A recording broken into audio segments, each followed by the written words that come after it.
जामवंत जी वो कितने शक्तिशाली थे, ये सवाल हर बार हमारे मन में आता है। वो वृद्धावस्था में रामायण काल में युद्ध में भाग ले चुके थे, लेकिन फिर भी उनकी असली शक्ति कितनी थी, ये आज मैं इस वीडियो में बताने वाला हूँ। जामवंत जी का जन्म कब हुआ, आखिर उन्हें ये शक्ति कैसे मिली, उन्हें एक चिरंजीवी कहा जाता है, आखिर वो अमर कैसे हो गए, आज इसकी पूरी जानकारी मैं आपको इस वीडियो में देने वाला हूँ। और इस वीडियो को देखने के बाद आपको किसी और वीडियो को देखने की कभी जरूरत नहीं पड़ेगी, आप जामवंत जी की सारी जानकारी को जान जाएंगे। तो वीडियो शुरू करने से पहले कमेंट बॉक्स में जय श्री राम लिखना ना भूलें। त्रेता युग का सबसे महान युद्ध, रामायण का युद्ध, इसी युद्ध में भाग लिया था जामवंत जी ने। जो भी हिंदू एक बार रामायण पढ़ते हैं उन्हें ये नाम याद हो जाता है।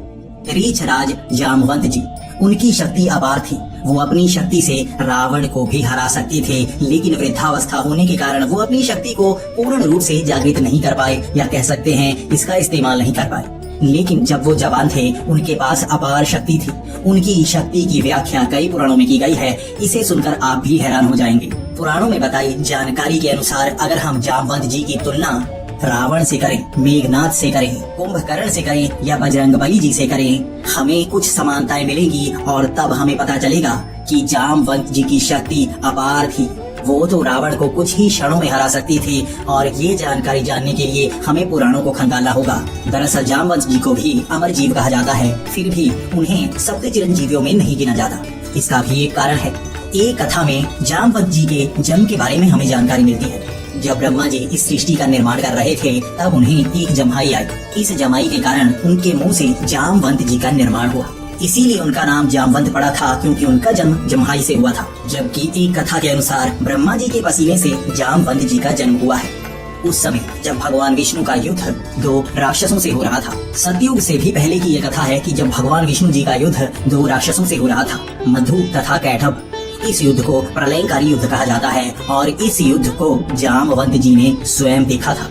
इससे हमें ये पता चलता है कि जामवंत जी पिछले सतयुग से भी पहले के धरती लोक पर मौजूद हैं। जब श्री हरि ने इन दोनों राक्षसों का अंत कर दिया था तो जामवंत जी ने ताली बजाकर प्रसन्नता जाहिर की थी। रामायण में बताया गया है कि उनकी उम्र 6 मनवंतर से भी ज्यादा थी। अगर हम मत्स्य अवतार को छोड़ दें तो उन्होंने भगवान विष्णु के 7 अवतारों को स्वयं अपनी आंखों से देखा है। कूर्म अवतार से लेकर श्री कृष्ण अवतार तक उन्होंने स्वयं उनसे भेंट भी की है। उन्हें विद्वान, बुद्धिमान, वेद पाठी और सदा अध्ययन करने वाला बताया जाता है। उन्हें सभी वेद, सभी पुराण कंठस्थ याद थे, क्योंकि वो इतना समय देख चुके थे। वृद्धावस्था में थे, वो इतने बड़े विद्वान भी थे, इसीलिए श्री राम उनसे सलाह मशवरा किया करते थे। ये भी बताया जाता है कि उनका आकार बहुत ही विशाल था। वो कुंभकर्ण से तनिक ही छोटे थे, यानी उनका इतना बड़ा आकार था कि कुंभकर्ण के वो बराबर ही थे। जामवंत जी बहुत बड़े विद्वान थे और जड़ी बूटियों के ज्ञाता भी थे। जब लक्ष्मण जी मूर्छित हो गए थे तब जामवंत जी ने ही उन्हें 4 दुर्लभ जड़ी बूटियों के बारे में भी बताया था। भागवत पुराण और विष्णु पुराण के अनुसार उनमें 1 करोड़ शेरों जितनी शक्ति थी। उनका बल इतना ज्यादा था कि वो साधारण मनुष्य को बस तनिक भर में ही खत्म कर सकते थे। लेकिन अगर हम उनकी पूर्ण शक्ति का वर्णन जानना चाहते हैं तो हमें रामचरितमानस पढ़नी होगी। जब वानर रावण की लंका तक पहुँचने का रास्ता ढूंढ रहे थे तो रास्ते में समुद्र आता था। इस समुद्र को पार छलांग लगाकर भी किया जा सकता था, उड़कर भी किया जा सकता था। तब सब अपनी शक्ति दिखा रहे थे। कोई वानर 10 योजन तक छलांग लगा पा रहा था, कोई वानर 50 योजन तक छलांग लगा पा रहा था। तब सबने जामवंत जी से भी पूछा था कि आपकी शक्ति कितनी है। आपके बारे में बहुत सारी कथाएं प्रचलित हैं, आप भी बताइए आपकी शक्ति कितनी है। तब जामवंत जी ने कहा था कि इस समय मैं 90 योजन तक की छलांग लगा सकता हूँ, लेकिन लंका यहाँ से 100 योजन तक की है। लेकिन इस समय मैं वृद्ध हूँ।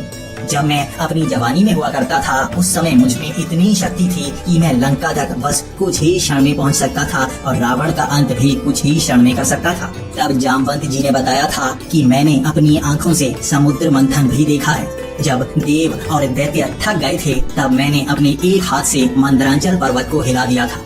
यानी उनकी शक्ति अपार थी, और उस समय उनकी शक्ति बहुत ही ज्यादा थी, जिस कारण वो मंदरांचल पर्वत को हिला पाए थे, जो मिलकर दैत्य और देवता कर पा रहे थे। इसी के बाद ब्रह्मा जी ने उनकी बहुत ज्यादा प्रशंसा भी की थी।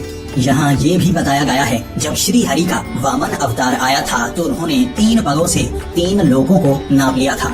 उस समय जामवंत जी ने 3 ही क्षणों के अंदर वामन अवतार के 7 चक्कर लगा दिए थे, और कई जगह बताया जाता है कि उन्होंने 3 ही क्षणों में 21 चक्कर लगा दिए थे। वामन अवतार का आकार इतना विशाल था कि 3 लोकों तक फैला हुआ था और उनके 7 या 21 चक्कर 3 ही क्षणों में लगा पाना उनकी शक्ति की व्याख्या करता है। ये कथाएं सुनकर सब वानर बहुत ज्यादा अचंभित हो गए थे। वो पूछने लगे कि किसी समय अगर उनमें इतनी ज्यादा शक्ति हुआ करती थी तो वो इस तरह से वृद्ध क्यों हो गए। जब उन्हें अमृतत्व का वरदान मिला था तो वो बूढ़े क्यों हो गए। इसके बाद जामवंत जी ने वो कथा सुनानी शुरू की। उन्होंने कहा, जब मैं वामन अवतार के चक्कर लगा रहा था उस समय मेरे पैर के नाखून से महामेरु पर्वत ऊपर से थोड़ा सा खंडित हो गया था।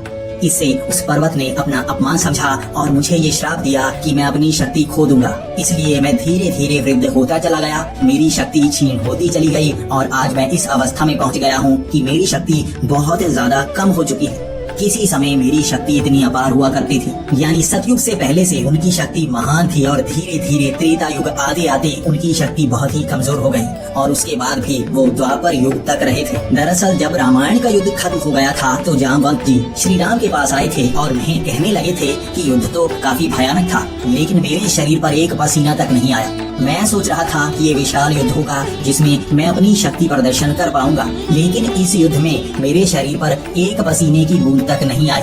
तब श्री राम जान गए थे कि जामवंत जी को अहंकार हो गया है और श्री राम ने कहा, तुम्हें थोड़ी प्रतीक्षा करनी होगी, वो महान युद्ध भी आएगा। इसके पश्चात द्वापर युग में जब श्री कृष्ण का अवतार हुआ तो उन पर सैमंतक मणि चोरी करने का आरोप सत्यजीत ने लगाया था, लेकिन असल में ये सैमंतक मणि की चोरी सत्यजीत के भाई ने की थी। उसके भाई को बाद में एक शेर ने खा लिया और उस शेर को जामवंत जी ने मार दिया और वो सैमंतक मणि ले ली। इसके बाद इस मणि को ढूंढते ढूंढते श्री कृष्ण जामवंत जी की गुफा तक पहुँचे। वहाँ पर जामवंत जी का श्री कृष्ण से घोर युद्ध हुआ। ये युद्ध 28 दिन तक चला था और जामवंत जी बुरी तरह से थक गए थे। उनका शरीर पसीने से तरबतर हो चला था। तब जामवंत जी ने पूछा था, बताइए श्री कृष्ण, आप कौन हैं? इसके बाद श्री कृष्ण श्री राम के रूप में आ गए थे और जामवंत जी ये समझ गए आखिर यहाँ हो क्या रहा है। तब श्री कृष्ण ने कहा था कि त्रेता युग में आपने कहा था ना, आपके शरीर पर पसीने की एक बूंद तक नहीं आई और उस समय मैंने आपको कहा था कि द्वापर युग में आपको ऐसा युद्ध करने का मौका मिलेगा जिसमें आपकी सारी शक्ति का उपयोग होगा। इस तरह जामवंत जी ने श्री कृष्ण के आगे हाथ जोड़े और उनसे माफी मांगी। दोस्तों, कहा जाता है कि जामवंत जी द्वापर युग में ही निर्वाण ले चुके हैं, लेकिन कई पुराणों में कहा गया है कि वो चिरंजीवी हैं और कलयुग के अंत तक भी रहेंगे और कलयुग के अंत के बाद भी जीवित रहेंगे, जबकि कई जगह उनके आने की बातें भी की जाती हैं। जामवंत जी ने एक नगर बसाया था जिसका नाम है जामथुन। मध्य प्रदेश के रतलाम में आज भी ये जगह मौजूद है। यहाँ पर एक प्राचीन गुफा है, माना जाता है ये जामवंत जी ने ही बनाई थी और यहाँ आज भी जामवंत जी आते हैं। जबकि उत्तर प्रदेश के बरेली में भी जामवंत जी की तपोस्थली एक गुफा कही जाती है जहाँ पर आज भी जामवंत जी आते हैं, ये लोग कहते हैं। तो दोस्तों, मैं आशा करता हूँ आपको जामवंत जी की शक्ति की जानकारी दे पाया।